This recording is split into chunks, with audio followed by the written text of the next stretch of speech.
నమస్తే అన్న, అందరికీ నమస్కారం. కువైట్లోని ప్రజలను అధికారులు హెచ్చరిస్తూ ఉన్నారు. కువైట్లో రాబోయే రోజుల్లో ఉష్ణోగ్రతలు గణనీయంగా పెరుగుతాయని చెప్పేసి కువైట్లోని కువైటీ పౌరులు మరియు నివాసితులకు కువైట్ వాతావరణ శాఖ హెచ్చరిక జారీ చేసింది. అల్పపీడన వ్యవస్థ కారణంగా చాలా ప్రాంతాలలో వాతావరణ పరిస్థితులు మారే అవకాశం ఉందని, అందుకోసం పలు భద్రతా హెచ్చరికలు సూచనలు జారీ చేసినట్లు అధికారులు తెలియజేశారు.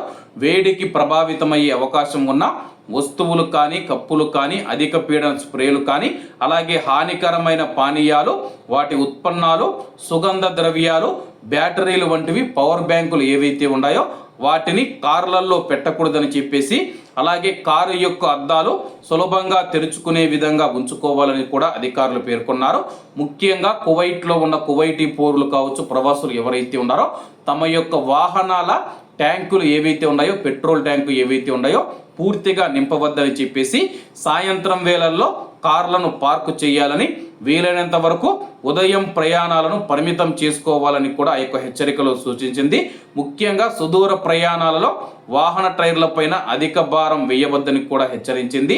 అలాగే తేళ్లు, పాములు వాటి ఆవాసాల నుంచి అధిక సంఖ్యలో బయటికి వచ్చి చల్లని ప్రదేశాల కోసం పొలాల్లోకి, ఇళ్లల్లోకి ప్రవేశించే అవకాశం ఉందని చెప్పేసి పౌర రక్షణ శాఖ హెచ్చరించింది. నీరు, ద్రవ పదార్థాలను తరచుగా సేవించాలని, అలాగే గ్యాస్ సిలిండర్లను ఎండకు గురి చేయకుండా జాగ్రత్త వహించాలని చెప్పి కోరింది. అంతేకాకుండా విద్యుత్ మీటర్ లోడ్లు పెరగకుండా చూసుకోవాలి. ముఖ్యంగా ఎండ తీవ్రంగా ఉండే సమయంలో ఏసీలను కేవలం కుటుంబం ఉండే ప్రాంతాలలో మాత్రమే ఉపయోగించాలని సూచించింది.